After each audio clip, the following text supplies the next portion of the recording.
சின்ன பிள்ளைங்களுக்கு கூட தெரிஞ்ச ஒரு வசனம் இல்ல.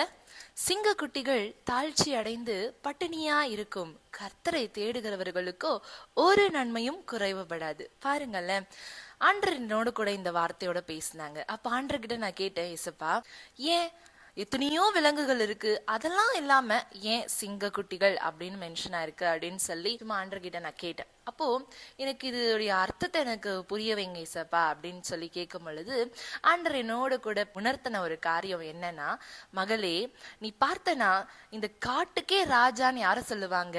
சிங்கத்தை தான் சொல்லுவாங்க. ஏன் அப்படின்னா எல்லா விலங்குகளை காட்டிலும் அது ரொம்ப பலமுள்ளது, ரொம்ப ஸ்ட்ராங்கானது அது இல்லையா?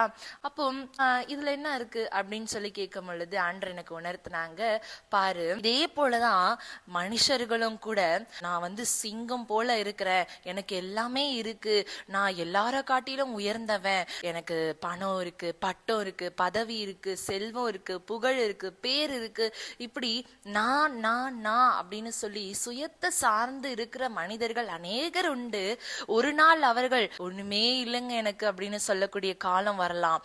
ஆனா எனக்கு ஒண்ணுமே இல்லை, நான் பலவீனமா இருக்கிறேன், எனக்கு எதுவுமே இல்லை அப்படின்னு சொல்லி என்னை நோக்கி கூப்பிடுற பிள்ளைகளுக்கு நான் நன்மை செய்வேன் அப்படின்னு ஆண்டவர் சொல்றார். அப்போ கர்த்தரை தேடுகிறவர்களுக்கு ஒரு நன்மையும் குறைவுபடாது. அதனால ஆண்டவரை எப்பொழுதும் நம்ம தேடுவோம், அவர் நன்மையானதையே செய்வார்.